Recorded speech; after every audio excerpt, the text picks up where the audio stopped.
What's up and welcome to The Cap, the place that's always keeping you in the conversation. And by the way, don't forget to like, comment, subscribe, and follow along because we want to hear from you.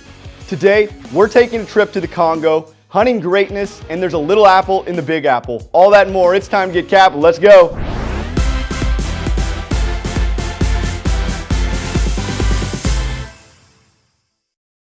Let's start it off today and kick it back a few years. In 1997, the band Genesis released its first single, Congo, off its Calling All Stations album, which became a smash hit in Europe. The Democratic Republic of Congo is a country rich in oil in Central Africa, maybe known for its endangered species like African forest elephants or okapis, which looks like a zebra but it's actually part of the giraffe family. But now, it can also be known for having the best basketball player in all of Canada. That's right, because Bismack Biyombo is becoming an absolute savage beast for the Toronto Raptors. The guy is causing problems all over the court for the Cavs. In the past 2 games, he's had 30 rebounds, he's blocked LeBron James' shot, he's blocked Kevin Love's shot, and he's given J.R. Smith and Kyrie Irving all kinds of problems on the perimeter.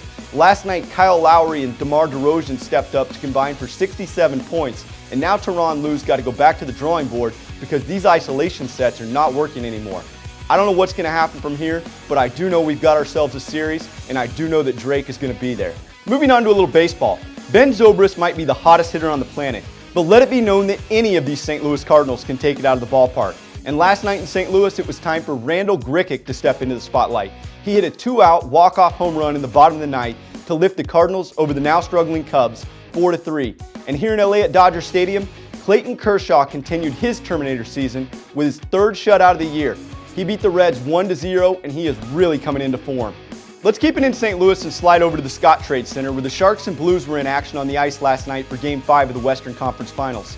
The Blues looked great early, thanks to a miraculous mid-air slapshot goal by Troy Brouwer, which may have been the goal of the season, before the Sharks woke up and decided to go on a feeding frenzy in the 3rd period.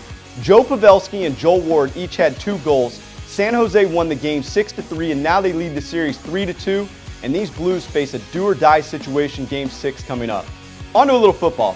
J.J. Watt might be one of the best athletes and most likable guys in the NFL, but his struggle at the top is well documented. He was a 2-star athlete out of high school before he walked on to Wisconsin and was later drafted by the Houston Texans.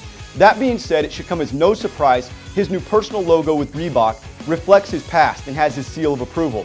This is what it looks like, and there's a lot of debate on what it might be. Some say JJ, upside down 99, a W, or buildings rising from the bottom, or possibly DB for dream big. Whatever it is, I like it and I like the ambiguity. On another note, his new quarterback Brock Osweiler has made it clear that he wants head coach Bill O'Brien to be hard on him. That's probably a good decision because Bill mentored Tom Brady and look what Tom's done. With these 2 guys leading the team, I like the Texans to have a great season coming up. And in entertainment capital, let's just keep it in football today.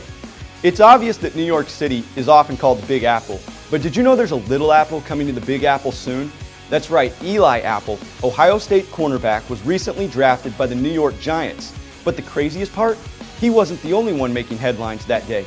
No, his mother Annie was too, and she's become a football sensation, so much that ESPN has just made her the newest correspondent for NFL Sunday Countdown.